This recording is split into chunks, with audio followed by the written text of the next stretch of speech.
Good afternoon. We're going to start this session entitled Learn, Education, and Economic Development.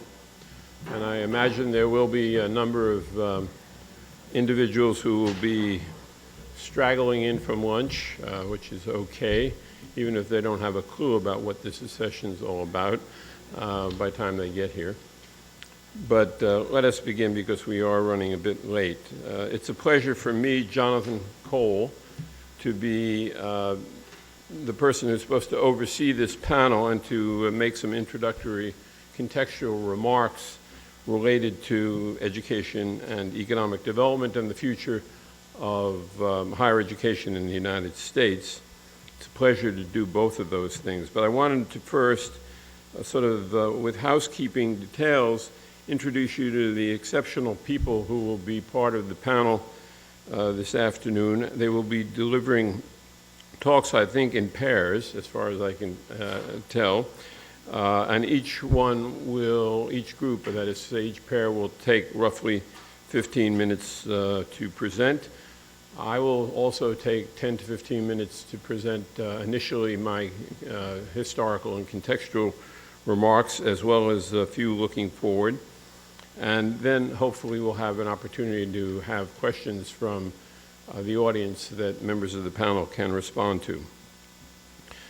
I'm delighted to welcome to Columbia, and in some cases back to Columbia, members of the panel. Let me give you a little bit of their background, and I won't bother as we move from one part of the session to another to reintroduce them. The first is Tracy Mazel, or maybe Mazel, I'm not sure how you pronounce it. She's the Assistant Vice President in the Strategic Planning Group of the Center for Economic Transformation of New York City Economic Development Corporation. She's responsible for leading projects, including applied sciences in New York City, related to different economic development challenges in the city. She's also involved with conducting research and analysis and making recommendations for building consensus. That's a nice word which rarely can be used in New York. We also have Claire Newman, who will be, as it were, partnering with Tracy this afternoon. She's the Vice President in Real Estate Division of the New York City Economic Development Corporation. She executes public-private real estate development projects, such as the restoration of the Lowe's King's Theater in Flatbush, Brooklyn, and Applied Sciences Tech Campus initiative, which we will hear more about. And then the second pair will be from SOM, Skidmore, Owens, and Merrill. Roger Duffy is the design partner in the New York office of SOM. Among Roger's key initiatives are the creation of the Campus Design Studio, SOM Education Lab, and the launching of SOM Journal, an annually published book of SOM's best work, as selected and critiqued by an independent jury of artists, designers, and critics. He will be joined by Colin Koop, who's the senior designer in Skidmore, Owens, and Merrill in the New York office. His current work includes the master plan for the Cornell-NYC campus on Roosevelt Avenue that we've heard much about in the last few months. And other university work in New York City includes the new 354,000 square feet of University Center for the new school, to a major renovation and relocation of the Fogelman Library, which is also at the new school. I could go on and on with him, but then we would never finish. They have many, many other credits, awards, publications, etc. But these are some of their accomplishments in current situations. So let me pause and try to give you a sense about the past and the future challenges of American higher learning. As of this year, the United States has by far, I think, the greatest system of higher education in the world. By most reckonings, we have roughly 80% of the top 20 universities, 70% of the top 50 and 60% or so of the top 100. There are many indicators of this leadership. I could go into it in detail, whether they be Nobel Prize awards, whether they be the scientific literature and that which has had the greatest impact on the fields. In short, we are, our universities, the envy of the world, and because many of the very brightest and most able young people want to attend them and to work at them as faculty members, researchers, and as students, they represent collectively perhaps the only American industry at the moment which has a favorable balance of trade. Now, in the land of higher learning, we are then, as it were, the kings or queens of the mountain. Most nations not only envy us, but also are looking to imitate our great universities. Given our position, you might think that our universities ought to stand pat and keep doing what we've been doing very well over the last 75 years, at least until challenged by some aspiring kings and queens. Yet we face an interesting paradox. We are all that I've suggested above, yet we have a sense of the system that is, of higher learning that is deeply challenged and troubled, if not in crisis, a word that I think is too often used in books and in the discussions of our universities. I mean, we are troubled in many ways, but I don't think that the system is in a state of crisis. But if we're so good, why do we feel so bad? Why is there a growing belief that our system of higher learning is at risk and may be incapable in the future of fulfilling its part of its compact with the nation to provide avenues of upward social mobility, a better stock of human capital, a labor force capable of handling the most technologically sophisticated jobs, discoveries that will cure diseases and create new industries, and produce a better informed citizenry capable of actually participating more fully in the public debates and discussions of important national issues. In my recent book, this rather weighty tome of roughly 600 pages, which I recommend to you highly, and I only give a quiz after five years of reading.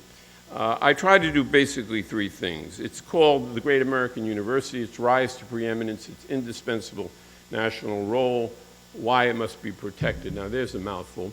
And it's really divided into three parts. How did the American university in the 20th century become preeminent? How do we become the best in the world? What were the value systems that were the underpinnings of the universities? What structures were built on top of those value systems? How do we benefit enormously, strangely enough, from the war, Second World War in Europe with the greatest intellectual migration that probably in the history of the world? How did we use these scientists and scholars and artists and writers to improve the university? How did they perform in a way that provided leadership of a burgeoning set of universities with extraordinary young people, but which lacked leadership? Now, I should say that there are, and I don't want to go into that book because I'm convinced that if you want to read it, you'll find out all that I could possibly tell you this morning.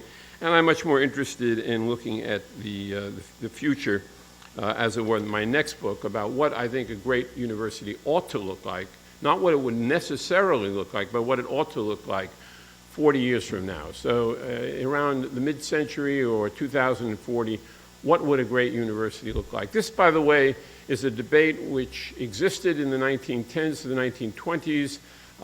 Extraordinary people were engaged in that debate, people like Hutchins and many of the leaders of higher education, Conant and others.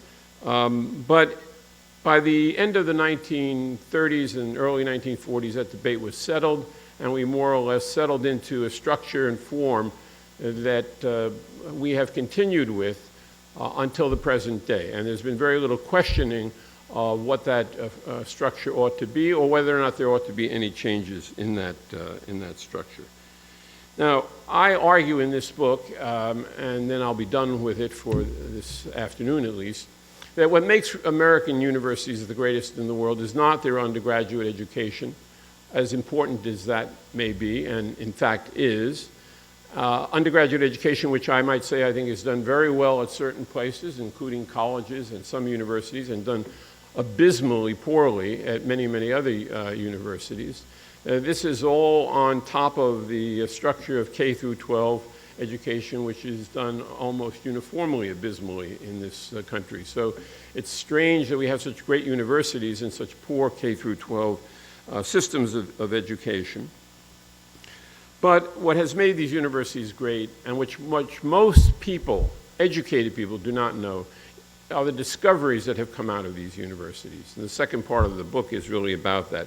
There are very few people who recognize that the laser, for example, was co-invented or co-discovered, I really should say, between Bell Labs, Columbia, and Stanford. And when it was discovered, it was thought of as a fundamental piece of knowledge that was developed in search of applications.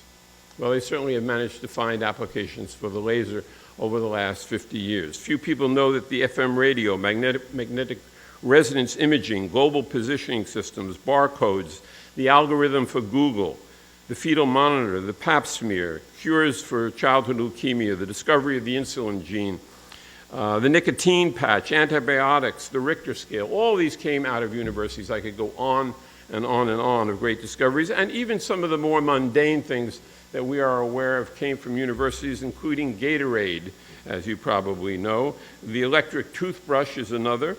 The Heimlich maneuver came out of the laboratory halls of Cornell. And even Viagra had its origins in these great universities. And so when we think about the strains which are there, I'm not going to, again, talk about what produced all of this. We tend to think, well, what are the challenges? And then we think about foreign challenges. We think about China, we think about India, we think about other nations of the world, Latin America, et cetera. I don't worry a bit, really, about those foreign challenges. The hallmark of the 20th century American university in many ways has been its use of competition to get better and better and better. And competition from abroad would actually be a good thing for American higher education, I'm convinced. It would lead to the more rapid growth of knowledge, the curing of diseases that might not be cured otherwise. And in fact, while we might not have such a high percentage of the top 100, we would be doing more good work, and it would be pushing us to do even better work. So I don't really believe that if China can get its act together and India can get its act together, and that will take 20 to 25 years, I believe, that we have to be seriously concerned about them taking over the world of higher education and leaving us behind. So if it's not the external forces, then what is it that really represent the challenges? Well, I like to think of the cartoon figure Pogo. Some of you may be familiar with. You'd have to be of a certain age to be familiar with Pogo and Walt Kelly's character. But Pogo once said, he said, "I've seen the enemy," I'm paraphrasing, "and he is us." So I think that the enemy for American universities is really internal to the system itself. It's the repression which could take place from government on these universities. It's the cutback of resources like we're seeing throughout the state university system, which is literally strangling the great universities, and of places like Berkeley and UCLA and San Diego, as well as Arizona, Michigan, Wisconsin, and I could go on and on and on. In fact, California now spends considerably more on its prisons than it does on higher education, and that trend seems to be continuing. Okay, so what are some of the challenges which I think we will face and will have to come to grips with in the coming years? First of all, I want to suggest to you that we should not shy away from the economic impact of these universities. And part of what the discussion today is going to be at this panel is what the economic impact can be for New York, as well as what it has been perhaps nationally. And let me just give you 3 examples of that. Stanford University is one of those that publishes the economic impact of it. You've probably, some of you, seen the article in the New Yorker this past week that talks a little bit about this, but they actually publish a report every year. And in 2008, they, with companies, 2,400 companies that were formed by Stanford alums, Stanford students, and members of the faculty, generated $255 billion of total revenue among just the Silicon Valley 150. A lot of that money, by the way, goes back to Stanford in the form of gifts and various things, but it really has been essential that you have Google systems, Google, Cisco systems, Hewlett-Packard, and others as part of the economy of California. MIT, similarly, in 2008, produced $222 billion worth of revenue and world sales by the people who formed their companies that came out of MIT. And we're not even counting the effects, the multiplier effect of for every job within those particular industries, there's 1 to 5 jobs that are created in service industries and others that service these new industries. Now, you might say that this is all sort of crass, practical thinking, and to some extent it is, but the universities of the world are going to be much more linked to industry than they have been in the past. They are going to be involved in what has been called and dubbed Pasteur's quadrant by Donald Stokes, which means they're going to be doing research which is both fundamental, involving, as Pasteur did, his interest in fundamental diseases and trying to understand fundamental diseases, as well as his interest in trying to actually cure, through the development of vaccines and others, various kinds of diseases. Well, there is a shift in the United States towards work in the Pasteur's quadrant, away from what had heretofore been the main way in which research was being done, which is first, let's generate a stockpile of the most basic fundamental knowledge, and then downstream it will have practical implications, whatever that may be. There's a much more focused way of looking at it now. So let me raise a bunch of questions that I think will be attended to in the next book that I'm writing, but I think that we should be thinking about as we look to the future and not rest upon our laurels. First, what will be, what will the new academic man and woman look like in the year 2030 or 2040? Can we produce profiles of the great teachers and great researchers and what they ought to look like at that time? I would suggest to you that the nature of the relationship between teaching and teachers and students will become inverted in that period of time. Lectures will be heard and listened to at home on your iPad, your iPod, or whatever it might be, and what will take place in the university campus will be problem solving, which will involve the teachers actually helping out with problem solving. This is already taking place on American campuses, and it will be, I think, become almost paradigmatic in the future. How will the cost structure of higher education be dealt with? Because it's not unclear whether or not universities, including some fairly wealthy universities, will be able to survive with tuition growing at the rate that it is, and with the capability of actually reaching scores and scores, in fact, millions of people through the technology that is growing, and that we can't even imagine what it will look like 30 or 40 years from now. There is a course, as you may know, on artificial intelligence that's being given at Stanford by a fellow who also works at Google, works on the driverless car. Have you heard about that? It's driven 100,000 miles without an accident, by the way. And he also is working on artificial intelligence, and he has given a course recently to roughly 200,000 students in 140 countries around the world. And there are now downloadable lectures from Harvard in law and issues of justice and others that can be looked at by anyone. Now, they can get this, but why do they have to pay for it? And should they have to pay for it? And in what form would they have to pay for it? And what does it do to the nature of the universities and the nature of campus life? in short, how can we facilitate the democratization of knowledge and its delivery worldwide without undermining our own future?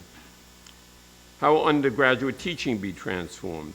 Ought we to create seamless webs between K through 12 education and advanced learning and research? And how might that be done? And how might the government become involved in doing that? How can we rethink the entire admissions policies of these universities, like Harvard, Columbia, Yale? My own belief is that we are focusing in on one form of intelligence when we now know that there are multiple forms of intelligence, and it is impossible for a person like Allen Ginsberg to actually get into Columbia today, because he probably got a C in physics in his sophomore year at Brooklyn Tech or something, and you might as well forget about it, says his college advisor. There's no way in which you're going to get into the Ivy League. We've taken the quirkiness out of the classes, and we've taken also away from the university a lot of the interaction of different forms of intelligence that we know from experimental evidence actually are better at problem solving than if you have the same kind of intelligence operating. Let me just say two more things, because I've run out of my time, and all I'm doing is, staying with the tradition of the architecture school is never to finish on time, and say a couple of things. If competition was one of the key elements in the growth of American universities and their greatness, and believe me, there was a huge competition from the very beginning. Harper, when he got his money from Rockefeller to start the University of Chicago, immediately went out to try to recruit Harvard faculty, faculty from Hopkins, faculty from Columbia. He was fantastic at doing it, but what he really did was he destroyed Clark University, where Freud gave his first lectures in America, by taking something like 16 members of its faculty and pulling them off to Chicago. And that is when we see the beginning of free agency, basically. It's not sports free agency, but academic free agency, and we all know about it. There are superstars that are commanding enormous prices, as it were. And that is going to happen with great teachers as well. They're going to be the superstar teachers in the next 30 years who are going to command that kind of rewards as well. But if we're going to survive as universities, don't we have to begin to think about cooperative structures? And one of the things about the project that we're going to hear more about today, the collaboration between Technicon and Cornell, is a collaborative effort. We've collaborated well on libraries, but we've collaborated well on almost nothing else. And yet, you can imagine that de facto mergers of various departments, units, programs, such as sustainability programs, could enhance the quality of those programs without adding any faculty members at any particular point in time, and reduce the cost of those programs substantially. So is it going to be necessary, as I will argue in my new book, that we must begin to think about and create academic leagues rather than sports leagues? And the academic leagues and the contours of those academic leagues are going to vary greatly in design, but we have to begin to think about them. And then, finally, my last comment, since it ends with architecture, and since I was really very fortunate to do a studio in this school this last semester on reimagining the university with the architect Laurie Hawkinson, who is terrific, there is the issue of the physicality, the physical structures of these universities, and how we depart from what is become almost an axiom in higher education. You have Rome's domes, you have Oxbridge's quadrangles, you have Harvard and Yale's colleges and house systems, you have the McKim campus as fortress, keep the people in but the neighborhood out.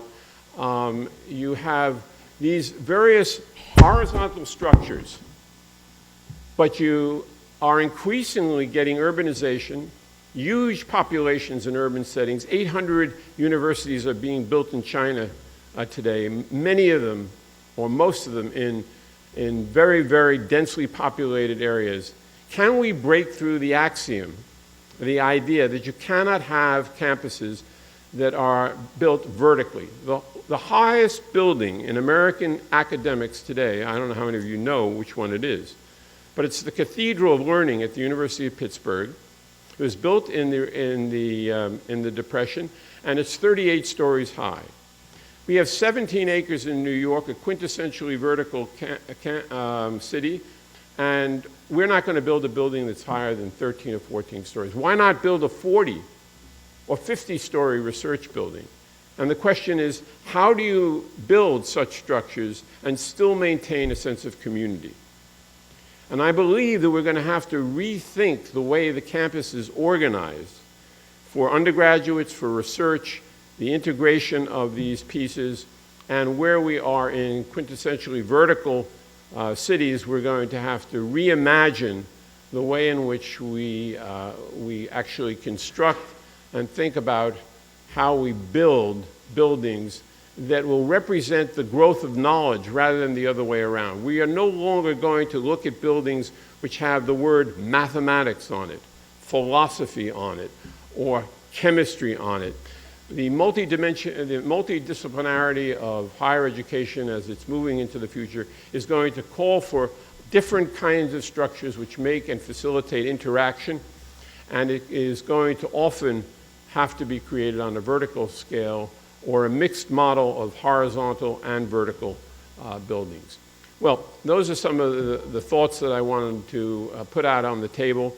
We'll now hear from the panelists who will talk about various aspects of education and economic development.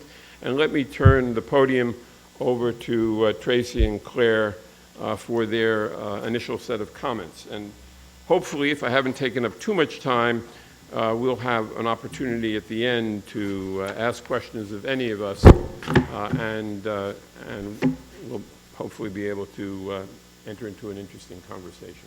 So, thank you.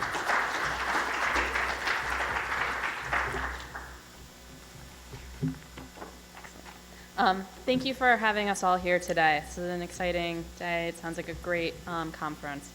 So I'm here to give you guys an overview of the genesis of the Applied Sciences NYC project and why the city of New York actually really drove this from concept to fruition, and how we see this as being really necessary for the continued economic and business growth in New York City. So over the centuries, New York City has continuously reinvented itself and its economy, depending on what's happening in the local, national, and international economies. So if you look at New York City in the late 1800s, we were actually a trading port and a center of commerce. In the mid-1900s, our strength was in manufacturing and a powerhouse for light industry, which today, the manufacturing continues to decline, and there's only specific niches that have increased or maintained. And today we're really known as a city of services, as we all know, in architecture or professional finance and media. And this isn't just a local issue about thinking about where we're going next. Really, President Obama even brought this up in his State of the Union in 2011 when he was talking about research and technology and how that's really the next place where the United States economy needs to continue to grow. So when we think about New York City itself, we're actually at another inflection point today. In 1969, New York City had a historical high of 3.3 million private sector jobs. Today, New York City is home to hundreds of thousands of more people, and we're expected to add another million people over the next 20 years to the New York City population. And yet we still have not broken the historical job ceiling in private sector jobs. So in order to sustain our growing population, we need to continue to attract more knowledge-intensive jobs in the future. And we're going to need to consider the infrastructure that will allow for the growing population as well as for the growth of these new industries.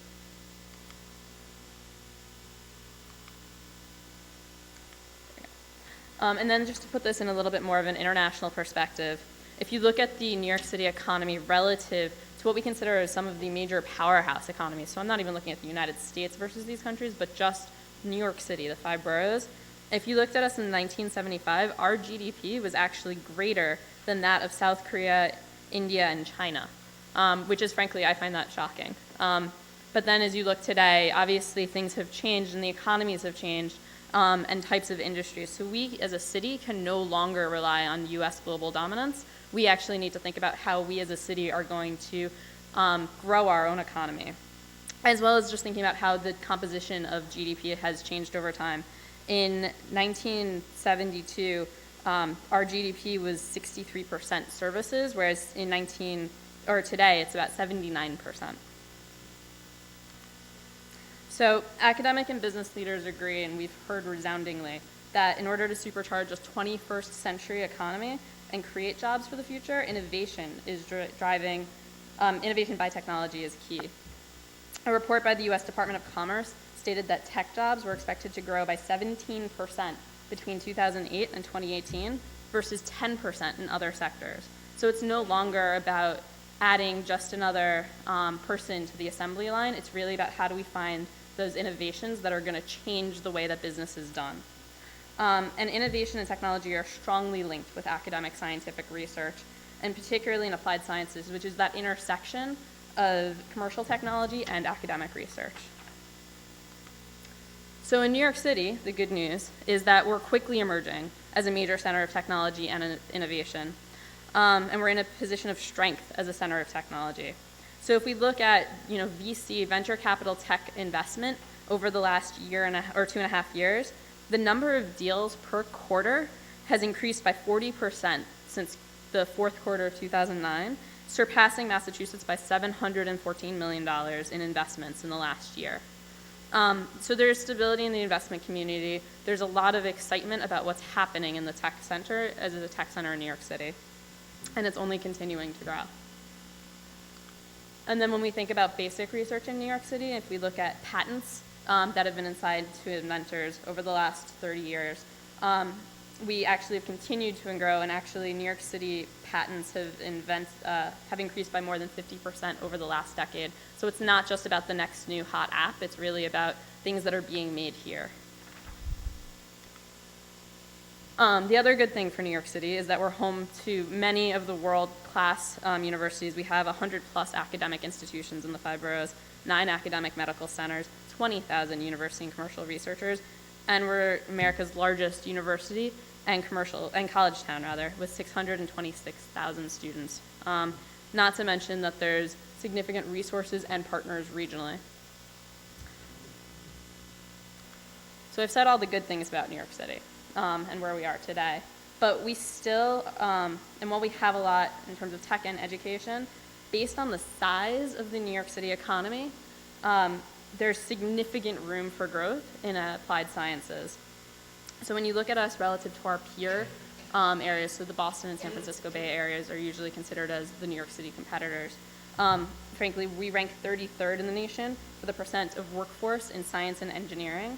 And the percent of payroll that accounts for high-tech jobs in New York City is less than half of that in Silicon Valley and Boston. So there's significant room for growth and for driving, and we really wanted to answer the question of how do we develop that part of the economy for New York City, because that's where we're seeing more and more growth coming from across the country. So we actually launched a series of roundtables called Game Changers. This started out of, Mayor Bloomberg joined New York City, and he really had a drive to diversify the economy away from financial services. He wanted to make sure that we weren't a one-industry town, because you never know, the next financial meltdown might happen, and then it did. In September 2008, we actually redoubled our efforts to really think about what other industries are strengths for New York City and how do we help grow them. So we held a series of roundtables and workshops and looked at the growth sectors in the city and the country. We talked with over 350 business leaders, community leaders, and university leaders, both within the city, nationally and internationally. We resoundingly heard that building technical capacity and growing academic research and applied sciences will be critical to growing New York City's economy. In a recent survey that we held among tech startups and VCs, 93% of respondents told us that recruitment of talent, particularly engineers, was critical to growth and really difficult to do in New York today. And then the last piece of this is that when they talk about, applied science research talent, they're really talking about graduate and PhD-led research. And that's where we focused our efforts around applied sciences.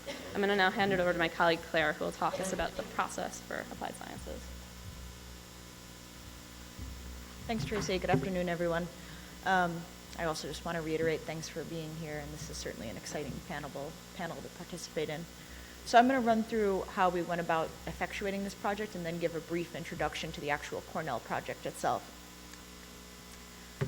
So, having heard all of this feedback pointing in what was essentially one direction, the city determined that the best way to increase its strength in the tech sector was to try to significantly expand our graduate level STEM, which is science, technology, engineering, and mathematics, educational programs. We have some great universities here, obviously, but we could get even bigger, as our research had indicated. And so we approached this by releasing an RFEI to kind of gauge the interest of universities around the country and around the world in building an expansion campus here or significantly expanding a school that already was here. In response to our RFEI, we received what was truly an overwhelming response. I remember that we just kept getting package after package, and all told, we ended up getting 18 responses, which represented 27 universities, local, national, and international, and all of incredibly high caliber, is exactly the type of universities we were hoping to get interested in building new graduate facilities here in New York. And what we did is we entered into a process to review these, and what we were focused on was really figuring out what exactly were universities interested in building here, where did they see the kind of programs that they thought would make sense to expand in New York, and most importantly, what could the city do to help them create this development. Obviously, this wasn't happening naturally, so there must be some kind of barriers to entry or some significant hurdles that need to be overcome, and the city could help with that. So what we decided to do is offer essentially three things, and the first was a soft package of publicity, help with different approval processes. Apparently, it's hard to build a building in New York, and other kind of soft contributions. Second, and I think we all know this, that one of the greatest barriers to entry in New York is the price of land. It's extremely expensive here, and moreover, if you're a university and you're looking for a large site to build a campus, it becomes even that much more challenging. There just aren't any greenfield development sites here. So we combed through the city's portfolio of real estate assets and essentially identified a few sites that we thought might be attractive to universities, which you can see here, one on Governor's Island, one on Roosevelt Island, and one at the Brooklyn Navy Yard, which were essentially vacant areas that we could offer. And then lastly, we offered cash, up to $100 million to help defray the cost of construction, which for particularly a technology type focused use could run a university more than $1,000 per square foot to build. In the summer of 2011, having learned all this that we did in the RFEI process, we released an RFP to which we received 7 responses, and we got a broad range of ideas from, again, a number of different institutions. We had ideas about doing technology that focused on enhancing the city's movie and television production services. We had schools who were interested in focusing on solutions to urbanization and infrastructure issues. And what better kind of testing ground than New York to do that, and then broader kind of ideas about graduate services that would have synergy with New York sectors. It kind of made us want to do all the projects, but obviously that wasn't totally possible. So we focused in on our selection process and read through the thousands of pages we received in response to the RFP. And what we were really focused on, we had a ton of selection criteria, but to highlight a few, we're really looking for something that's going to have a big impact. So this, more than any other of our solicitations, was a case where more truly was more. We wanted somebody who was willing to build big, who was going to bring a lot of faculty and students here, and we were truly looking for magnitude of impact. We were also looking for projects that were going to pay really careful attention to something we talked about in the RFP, which is how do you keep the jobs and employees that are going to be generated by this intellectual property that's being created here in the city? The last thing you want is to make this huge investment and then have all the graduates run off to Boston or Silicon Valley, or companies be created and seek cheaper places to do business. And so we asked universities to tell us about their track record in retaining businesses in the area, and also about ideas that they had about how they could make that happen here in New York. And of course, we also looked at the types of sciences proposed. We asked schools to explain why the area of focus made sense in New York, either because that sector was growing here or there was a clear synergy. And to help us and our partners, we convened this panel of experts who really asked key questions of the universities and helped us look at their strengths and weaknesses. Ultimately, of course, as everybody knows, we ended up signing a contract with Cornell University in December of last year. And I have to say that Cornell really, above and beyond anyone else, was incredibly responsive to our concerns about keeping that job creation here in New York. And we'll talk about some of the things they're going to do on that in a moment.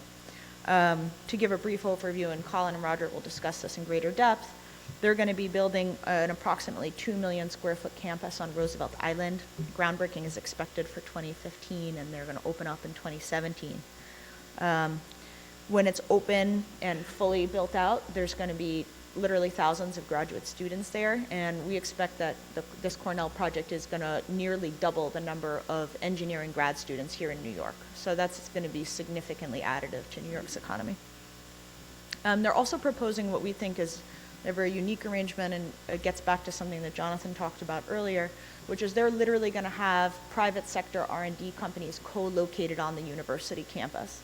So there's going to be buildings where both there are Cornell students and there are private sector companies, and they're sharing research ideas, there's internships, and there's these kind of communal spaces for bouncing ideas back and forth, which we think will help, and they think will help create more kind of applied technology innovations. They're also proposing to have incubators and accelerators right on campus, so these fledgling companies will have inexpensive spaces with Cornell resources right there to grow and thrive. You know, a word on the two partners here. The project is going to bring together two schools that aren't just at the top in terms of the sciences, but are also world-class in business creation. Cornell's alumni in the last 5 years have created over 2,600 companies, employing some 34,000 people. And Technion literally sits in the middle of a business campus that has 4,000 businesses, and you know, this is such a place of innovation that it's attracted companies like Google and Yahoo and Apple to go and open facilities there, which would also be a great outcome for New York, of course. They're actually hoping to start the program in fall of this year in temporary space, and they'll be ramping up, you know, over the next basically 20, 30 years. The school is going to be organized around 3 fields of study. And so instead of having traditional departments, the Cornell and Technion are thinking of having these hubs, which at least initially will be focused on connective media, healthier life, and the built environment. And that's going to allow people from the different engineering disciplines you see listed there to all be working together on similar problems as opposed to being divided up into different silos.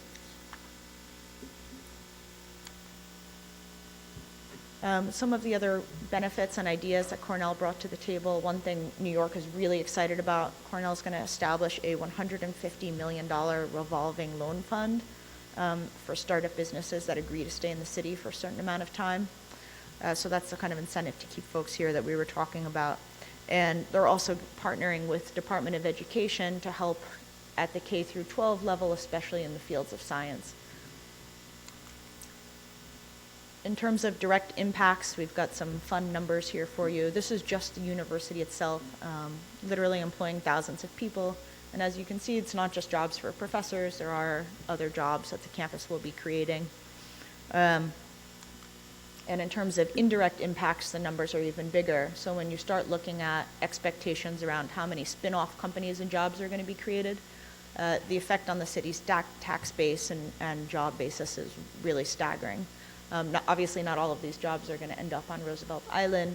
So, you know, we see this going to adjacent neighborhoods like Long Island City and Greenpoint, and also branching out along the F line, since that's what goes to Roosevelt Island.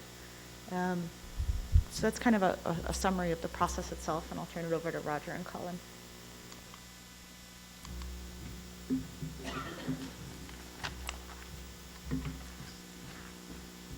Hi, I'm Colin Coop, and I think with the time that we have, I'm going to speak for Roger and myself about the work that we've done leading the design effort of Cornell University's tech campus here in the city. Claire talked very much about the process, which was very interesting. There was a RFEI, an expression of interest first, followed by an RFP.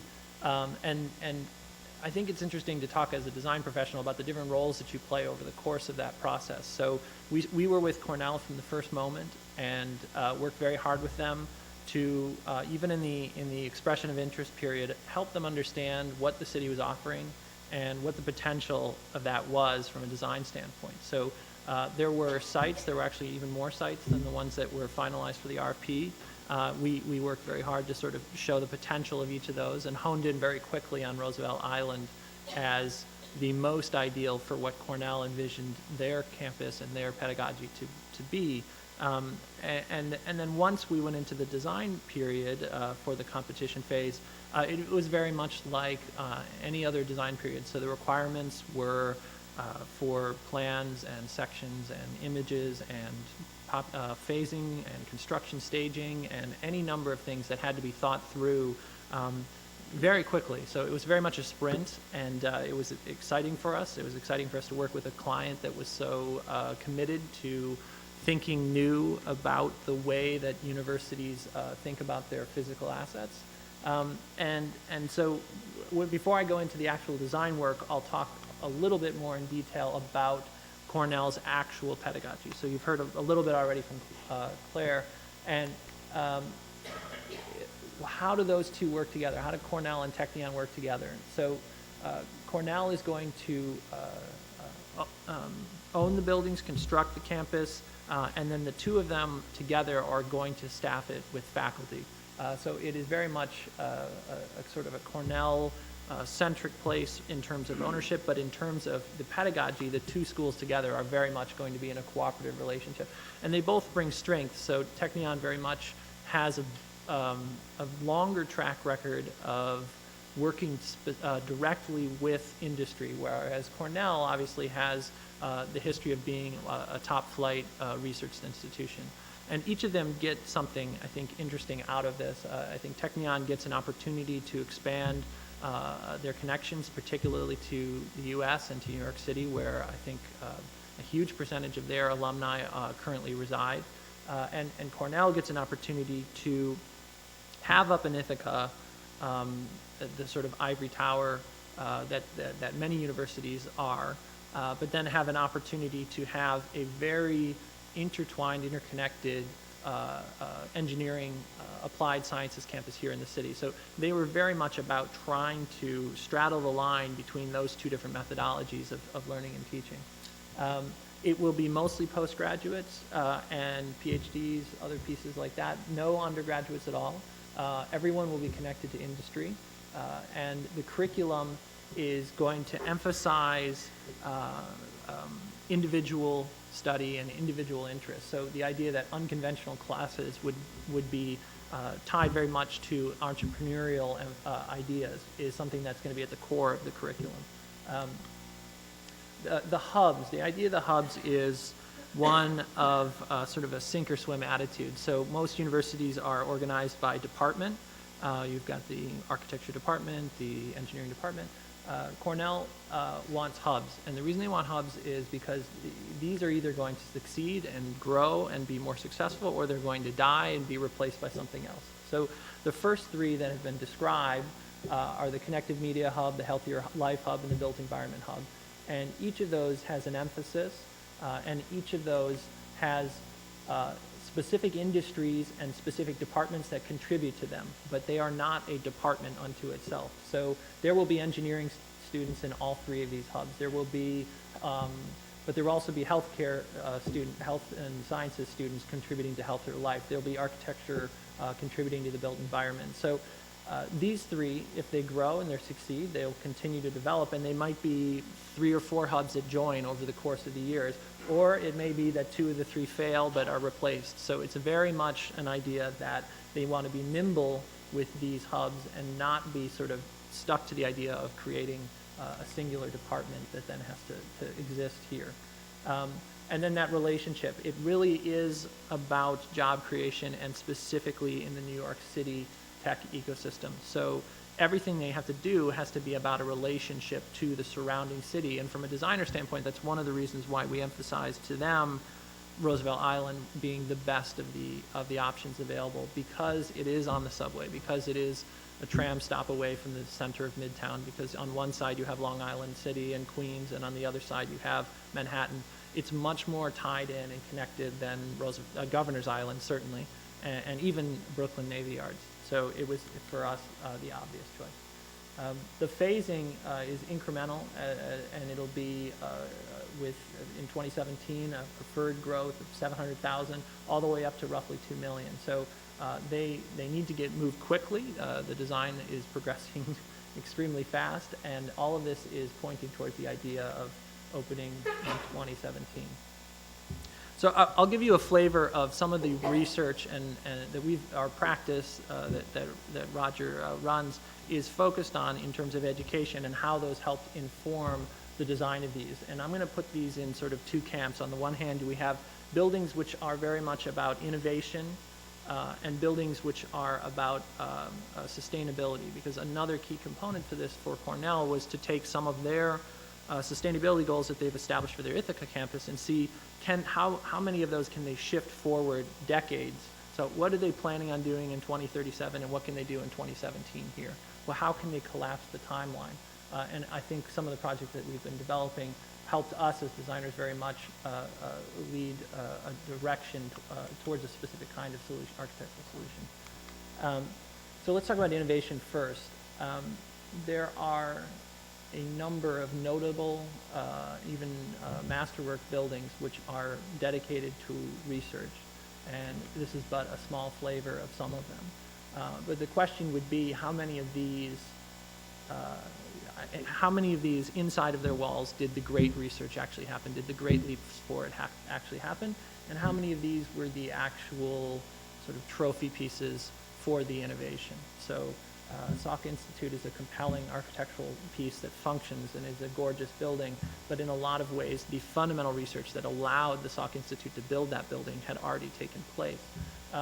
What we are interested in are the kinds of buildings, and these are just two good examples, that actually did spawn the growth, and what can you actually learn from these buildings. And one was mere happenstance, which was Building 20, and it just happened to be that building was ideal for innovation. The other one was Bell Labs, specifically the Murray Hill building, which was designed very specifically by the engineers that worked there to be an incubator for innovation. So it's not much to look at. Neither of these buildings are much to look at, and I think that's important to think about, is that these are buildings which were nimble and flexible before that was a value that was important to us. Bell Labs was a very interesting mix of labs, offices, lounge space, cafeteria. It was a hive of energy, and it did serve a larger community in a way that many of the buildings in that era did not. It also was infamous for the corridor that was so long through the length of the building that you could stand at one end and visually it would disappear to a vanishing point at the other. That was important, though, to them, because for them, what was important was interaction between people. So they had these incredibly long corridors. They did not allow people's offices to be in the same space as their labs. You actually had to walk long corridors to get from point A to point B. And they had a quote or an idea that it was about interaction. So a scientist walking down the hallway would be picking up ideas like a magnet picks up iron filings. They had this notion that physical prominence, forced interaction, was more important than siloed space where people would sit and sort of never emerge for hours at a time. The building itself, its infrastructure, was also set up in a very interesting way. The entire building was set up on a 6 by 6 foot grid, and that grid was set up in such a way where they could deliver all of these services to every one of those 6 foot blocks. So what it meant is you could take down a wall on a Friday and put a wall up on a Monday, so you went from a 12 foot wide lab to an 18 foot wide lab. So the building did not get in the way of the research that was going on. So those kind of infrastructural moves are extremely important in sort of designing these buildings for maximum flexibility. The other one was that I'll talk about is Building 20 at MIT, which was torn down just recently. But it was one of the things that obviously made it great was it was actually the place they put all their misfits. So if you didn't fit into a specific discipline like engineering, you got tossed in there. So Noam Chomsky got tossed in there, and he did all his linguistics research. You had people doing sort of strange studies, like trying to create the first atomic clock, and they got stuffed in there. And the advantage to them was that the building was not precious to them by any standard. So you look at that stairwell there, and it tells you something about what the building was like to be in.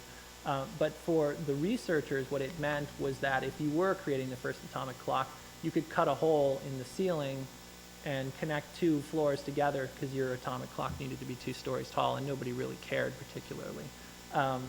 But there's an architectural principle there, which I think is pretty fundamental. It also had these enormous floor plates. It was extremely sort of convoluted in its organization, but that also meant that people talked about the fact that they had to walk by each other to get to places. There was an engineer who had to walk by another, and they ended up talking. One was working on computer programming, and they invented the first video game. So there's very interesting ways in which the building facilitated the kind of growth. And a lot of people were not happy about the fact that that building disappeared when it left, because it was such a good innovation. So that's innovation. There's a lot more to talk about there, which informed our work.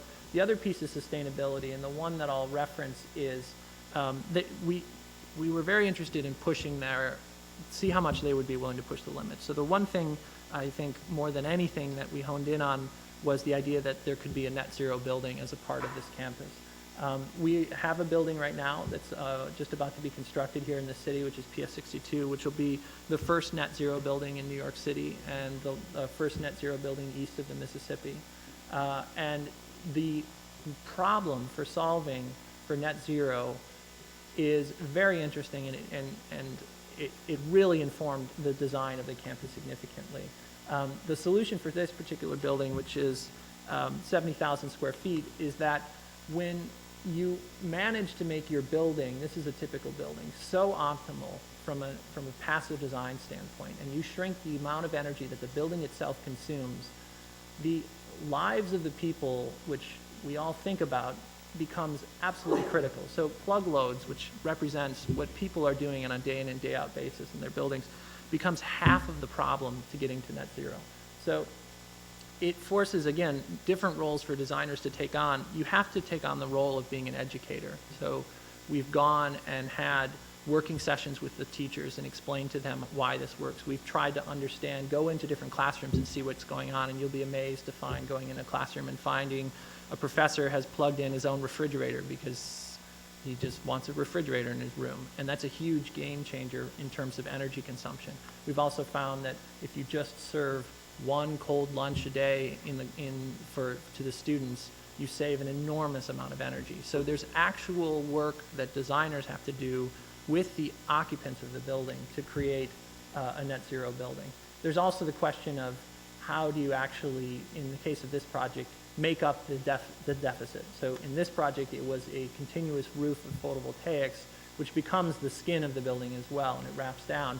But there are slits and opening in that surface, which allows the interior of that building to be daylit for the vast majority of the day. So in all the hallways and other spaces, it's nearly 100% of the time. In the classrooms, it's between 90 and 100% of the time. So this is not only a more humane environment for people to learn and teach in, it's actually a place where people can, where the energy consumption is vastly reduced. The last thing we'll talk about is the way that information is delivered to the people who live there. So we've been working with Pentagram. These are real dashboard displays that'll be LCD screens. And what it's done is, how do you take the information that people need in order to reduce energy consumption and make it something understandable to second graders, third graders, other people? And what we've done is there will be real-time feedback for the energy consumption, and it'll actually operate like a competition. So you'll have the second graders competing against the third graders and other people. So in a particular classroom, they'll know how much they did on one day, how much they did on another day. There'll be a point system in terms of energy consumption, and there'll be a graphic of a tree so that in a given week or other places, seeing which classrooms are doing the best in terms of energy consumption. So it'll turn into something where the students will be the ones enforcing the amount of energy being consumed in the building. So it's another piece as a designer that you really have to attack strongly in order to achieve a net zero building. So what does all this different research mean? I mean, it's fundamental, I think, to our practice that research plays a huge role in this. When it comes to this campus, one of the first things you'll notice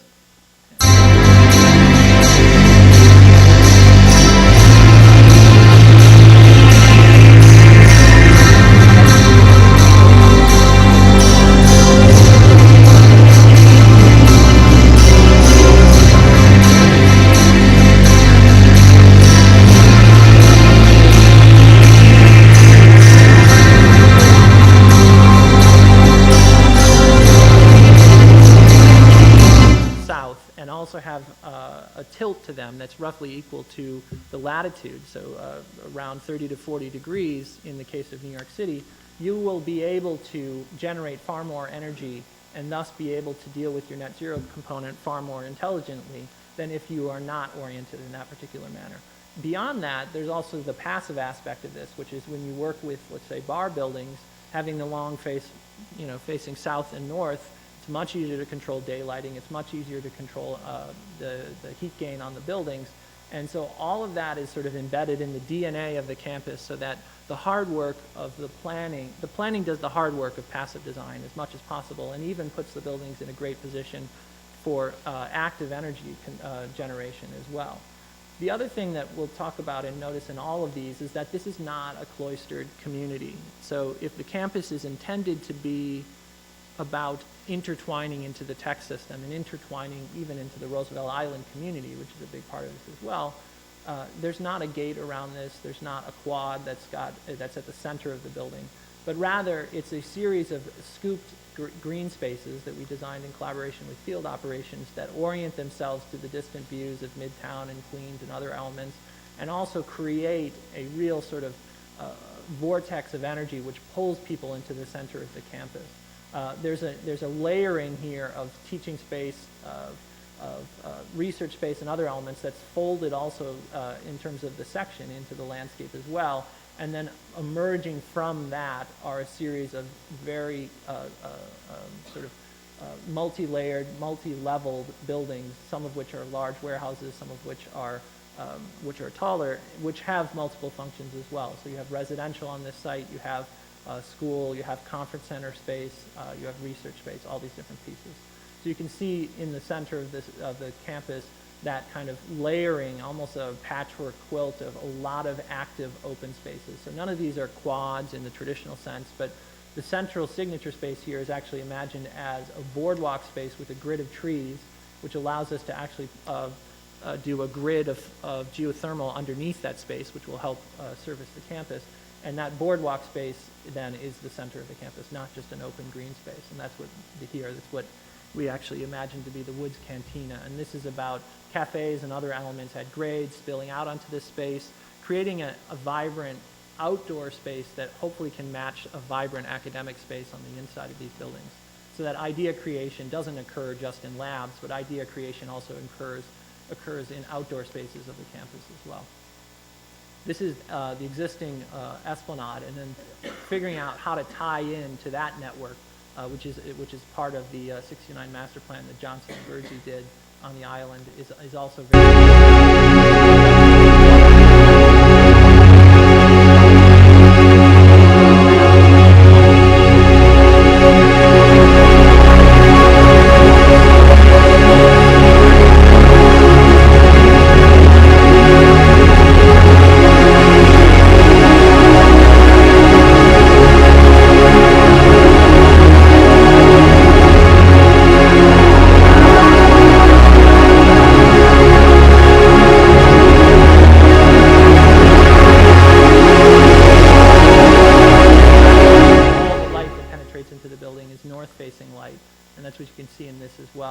And so there's a real sense of being sort of omnipresent in all of the research that's going on in a mixing of the different hubs. This is another sort of look or view of within the visioning of that space. And then this is in that space where the landscape is really peeling up and over you. So the Woods Cantina is to the left here, the materiality coming into the center of the space, a real mixing of people and a real permeability to the space. And even above you then there's also people moving.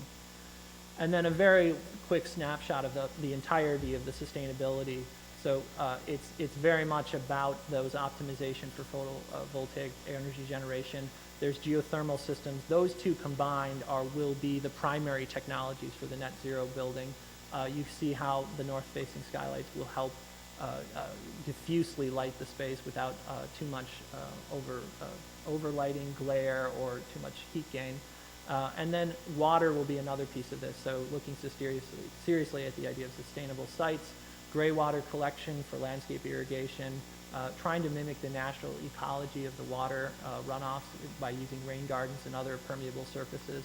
All of this is sort of intertwined into a single, we hope, compelling set of buildings which exemplify a 21st century way of approaching sustainability from scratch. So that's the advantage here, is we get to work from the ground up on the design of this.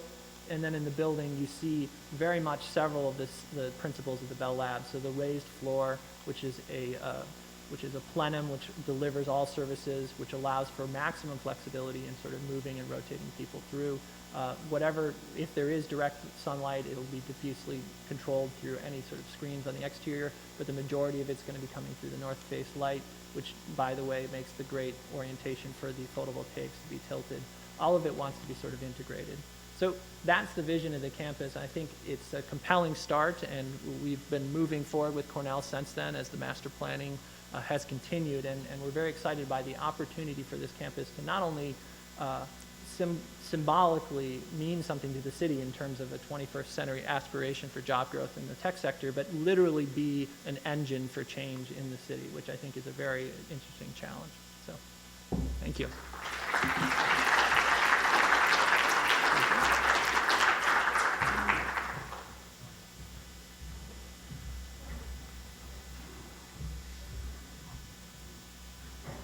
So we're open to questions from the floor for anybody.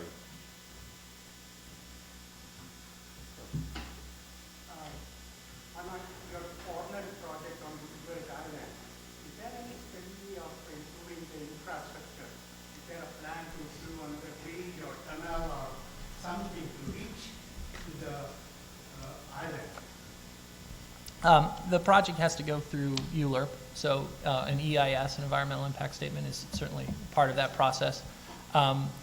And the answer to that is the findings right now are not showing that there needs to be a new connection specifically to the island. I think the findings are very much going to focus on it's very engineering-oriented things, but trip generation, where people are coming from, are they coming by car, are they coming by subway, are they coming by the tram, other pieces like that, and then dealing with if the outcome of that study shows that there is something that has to be dealt with, then that's something we'll look at. But I don't think right now that there's one thing that is very. Already stressed out infrastructure. I'm sorry? This infrastructure is already stressed out. Queensboro Bridge or the cable tram or subway or whatever. Unless you build something, your statistics are great, from 10,000 to 50,000 in 50 years or whatever. Unless that is coincided with the infrastructure, it's irresponsible to keep on building something which will be a problem.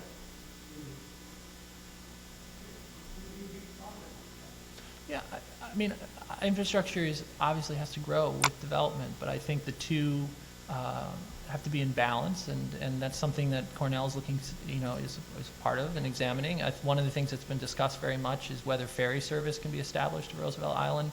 What are the other modes of transportation? Looking at bike lanes being created, which the island does not have at all. So there's many levels in which I think we can deal with the way that traffic can come to and from the site.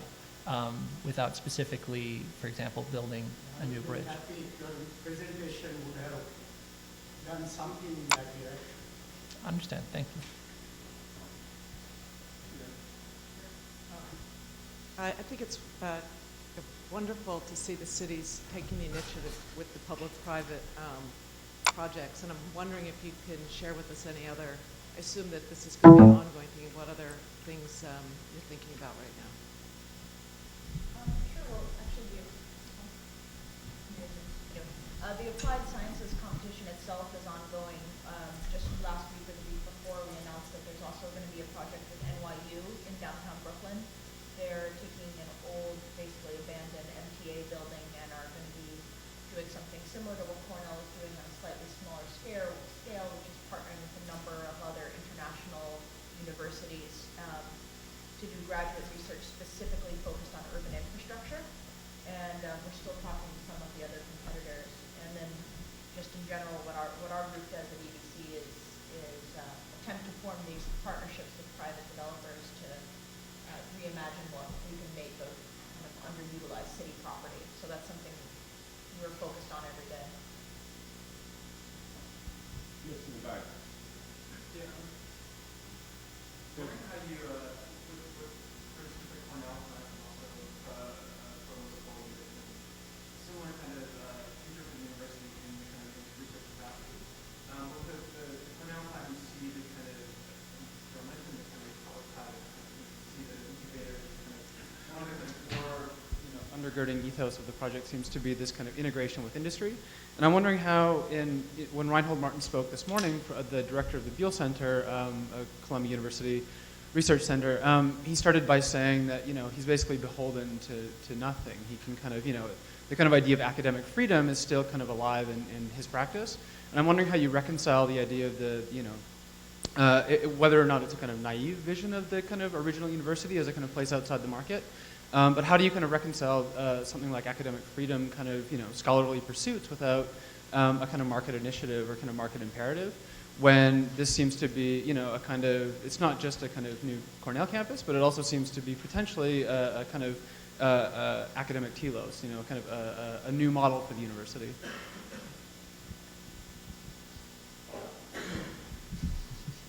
think some of that is, Cornell is grappling with that, and we heard from some of the other universities that we talked to that they're thinking about how that works, particularly with respect to not doing a partnership with the city, but being in partnership with private developers.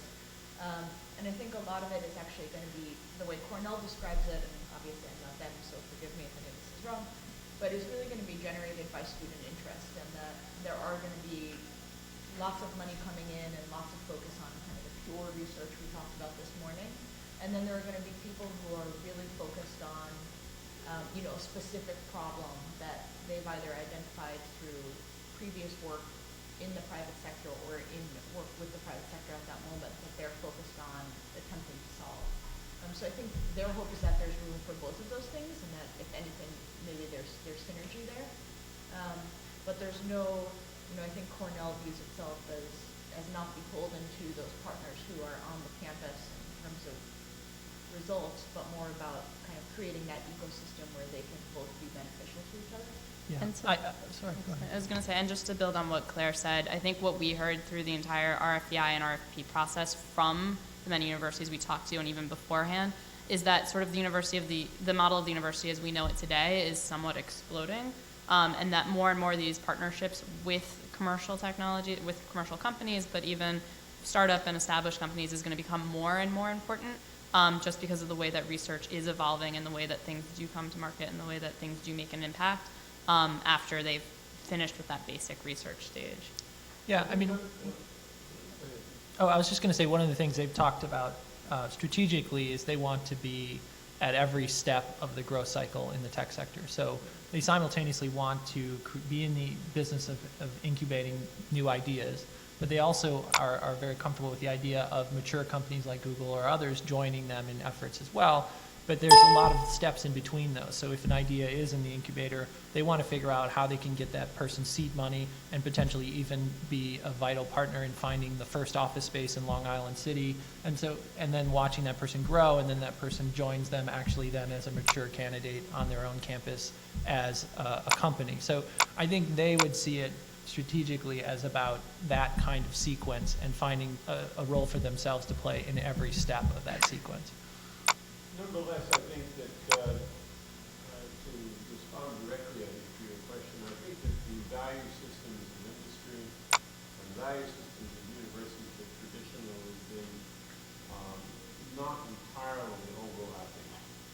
And there will be invariably, I think, in the course of the development of these partnerships and these relationships, there will be serious issues that will relate to the ownership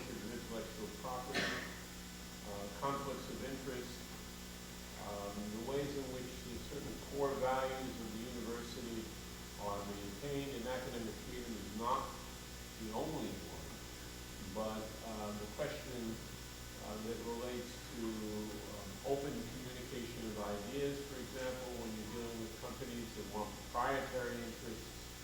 There are many, many, many issues that I think one can deal with, but which will pose potential difficulties for these collaborative processes between industry and the universities. Although I think clearly we're going in a direction in which they're going to have to work through those problems. But they do represent real pitfalls, I think, for universities. So I think alerting us to that is an important flag, warning flag. Yeah. I think it may have even been in this room, but I heard a few years ago, I think also from someone at EEC. Before I say any of that, let me just say I fully support the idea of a campus, engineering campus, as a logical fit for New York City to increase its economy. But the example was given a few years ago of the incredible amount of biotech research being done in New York City, and if anything, the failure within New York City to tie the innovation of those biotech centers into job creation in the 5 boroughs due to spaces and due to the types of offshoots that start to employ people, need lab spaces, need physical spaces to develop it, and why can't New York City be like Central Jersey and the drug companies there? I was just wondering whether there's any thought with the new engineering campus about the suitability of New York City to absorb the spin-off businesses that come from that. It's one thing if they're computer-based internet companies and people with glasses, you know, and their laptops, and something else altogether if you start to then require the type of flexible industrial spaces and startup spaces. And curious to think how Cornell is thinking about that, or how that sort of, those steps out of the university are being envisioned, if they are, and how the city is responding to it as well. So in terms of what you said about biotech, that was a challenge for us when we thought about the biotech industry, is that you need a very specific type of wet space infrastructure that New York City doesn't currently have. So growing those smaller companies into larger companies in New York City was particularly challenging. When we talk about the companies that we expect will probably grow out of the applied sciences campuses, it will be more about the laptop type of engineering and things, and even in the light and industrial manufacturing, that's real estate stock that New York City has, and that we have resources that can be used to address. So I think in that sense, when we actually put out the RFEI and the RFP, we said specifically we weren't focused on biosciences. Not that we precluded it, but we had a lot of other work that we were doing focused on that as a city, and that we understand that there are challenges to growing those types of buildings here. And I would that dovetailed really well with Cornell, because Cornell wasn't interested in specifically investing for this particular project in biomedical research. They have that. Cornell-Weill does some of that.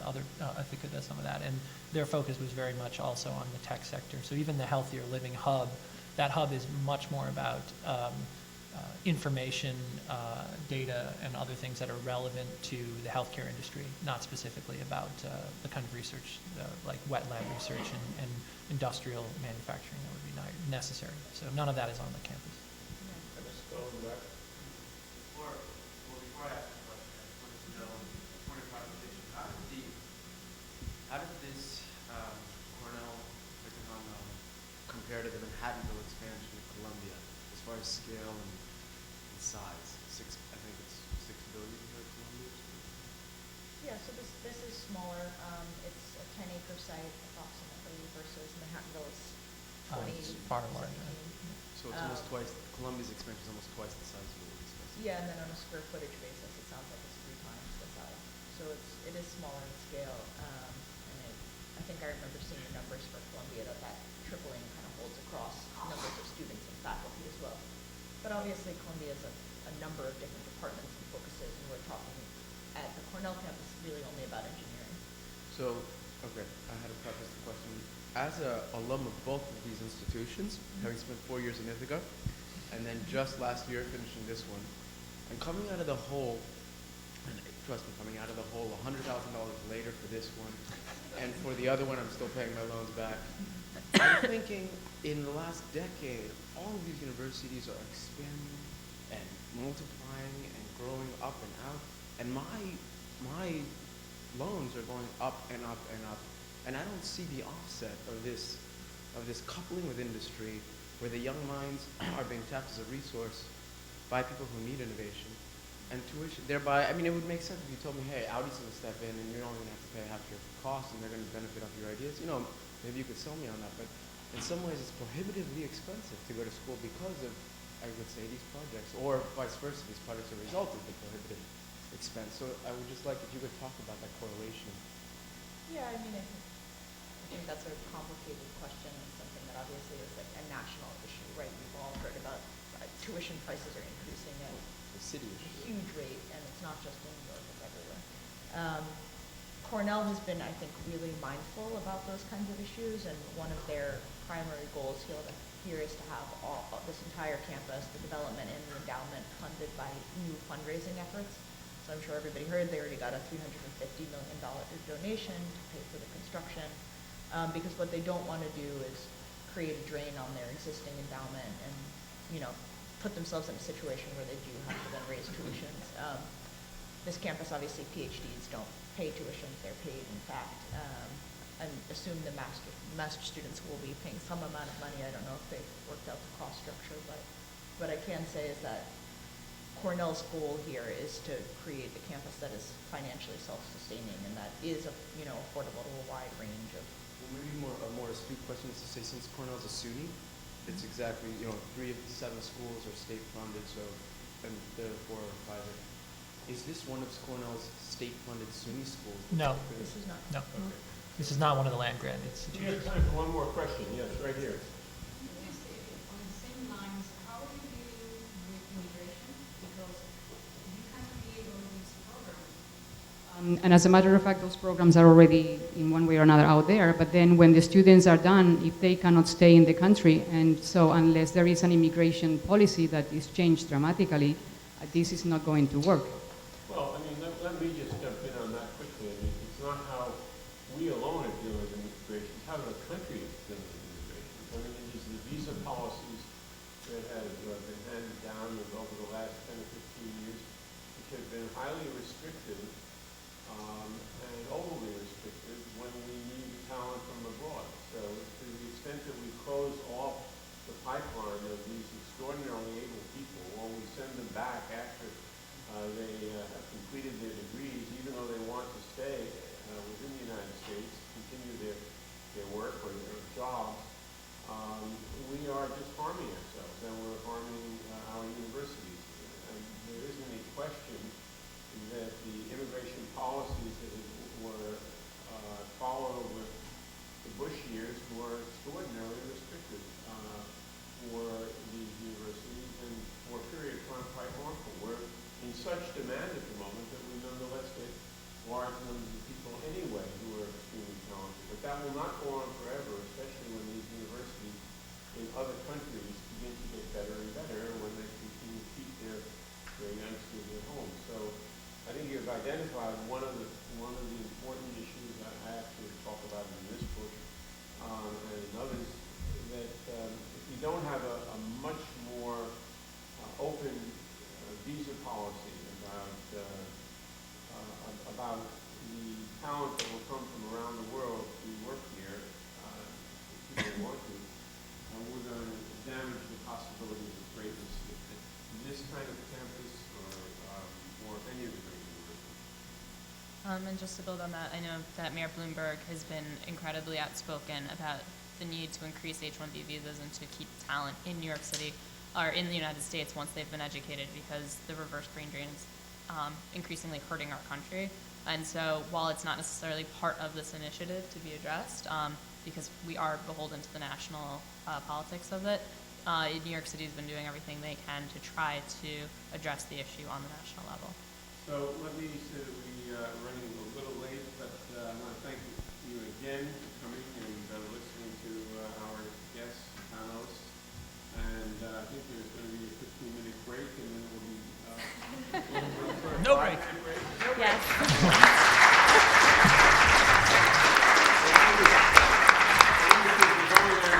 administration boo us now.